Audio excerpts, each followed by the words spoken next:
ये किला जो है मुरब्बा था, मुरब्बा शक्ल में, चारों तरफ इसके एक बुर्ज था निगरानी के लिए। बुर्ज जो थे बुर्ज वो टूट चुके हैं, देखिए टूटा हुए हैं, और इसमें मुख्तलिफ़ नक्श निगारी की गई है।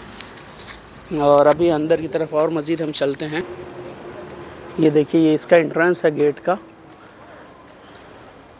चारों मुरब्बा नहीं, दो चार जो ये कुछ नक्श है और कुछ चीज़ें लिखी हुई हैं। मुराद बिन सलीम जो खिलाफत उस्मानिया के दौर के हैं, उनका नाम लिखा हुआ, उन्होंने तजदीद और तरमीम की होगी। ये कुछ नक्श है। उर्दू जॉर्डन का साथ में वो लगा हुआ है झंडा। ये काफ़ी बड़ा झंडा यहाँ पर जॉर्डन का है। और साथ में अभी अंदर भी जा सकते हैं हम लोग। अंदर ये हम लोग किले के अंदर आ गए हैं। तो इस तरह ये किला मौजूद था। ये अंदर छोटे छोटे कमरे बने हुए हैं।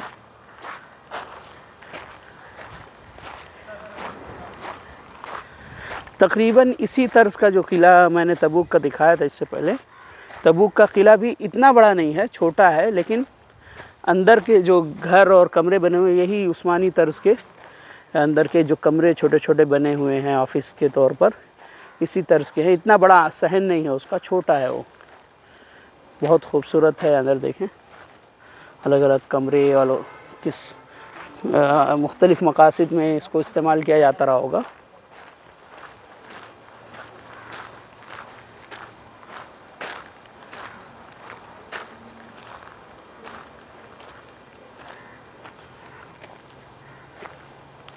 ये जो आसार हैं ये हमारी इस्लामी तारीख़ के आसार हैं जो हमारे अज़मत और हमारे मुसलमानों के तर्ज़ तामीर पर दलालत करते हैं। शुरुआत घर से क्रिश्चियन लोगों ने इसकी की थी। देखिए दरवाज़ा इसका काफ़ी बड़ा है।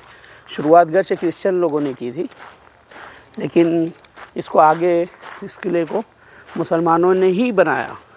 और सलेबियों का यहाँ पर कब्ज़ा हुआ था। फिर उस कब्ज़े को सुल्तान सलाहुद्दीन अय्यूबी ने अपने ज़माने में ख़त्म किया था। ये किले के ऊपरी हिस्से में हम लोग आ गए हैं। देखिए इस तरह छोटे छोटे रास्ते बने हुए हैं, सीढ़ियाँ हैं।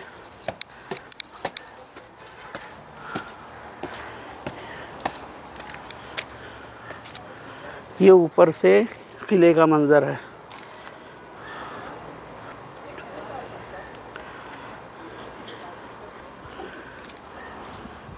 अच्छा, कई तरफ से सीढ़ियाँ हैं।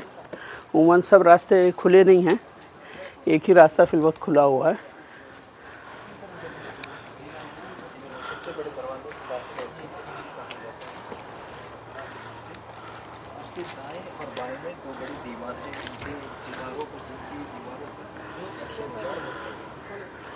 ये देखिए इधर का जो हिस्सा है काफ़ी बड़ा किला अल्हम्दुलिल्लाह, और सामने जो है बिल्कुल मुकाबिल में ईलात, बीच में बहर अहमर जो ख़त्म हो रहा है वहाँ पर, उसके बाद सामने ही ईलात का शहर नज़र आ रहा है इसराइल के अंदर। जान है ना। हो गया बस।